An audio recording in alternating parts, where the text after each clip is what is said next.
Hey guys, just a little video on the Sony 70 to 350 lens and the Sony 6700. This lens is really great for video and obviously for photography. It sometimes struggles when it's, low light outside, so if it's getting dark, I probably wouldn't use it. At least for photography of fast moving objects, because then you have to raise up your shutter speed. But in lighting like this, it's perfect.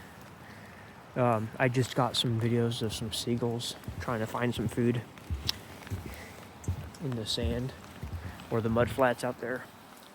It does really well. It's a very sharp lens, and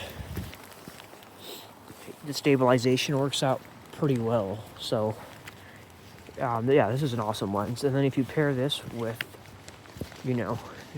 either the 16 to 55 Sony, or I think better yet, if you don't mind a little bit more weight, would be the Tamron 17 to 70, just because then you're not missing any focal range. But anyways, between 55 and 70, you're not missing out a lot. Sure, there's sometimes I'm like, I wish I had a little bit more than 55, but not necessarily just 15 more millimeters. So this with another zoom lens covering that lower end would be a really good lens for traveling.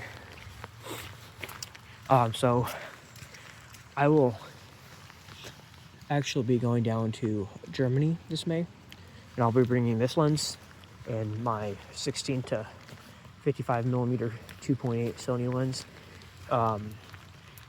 and my 11 millimeter ultra wide prime lens from Sony. And what I recommend is, what I recommend is buy these lenses used. Go in person, meet somebody locally, and get it used, because you're going to save a lot of money. And I was always hesitant to buy used lenses because I'm like, oh, what if they have issues? But normally lenses are not going to have issues.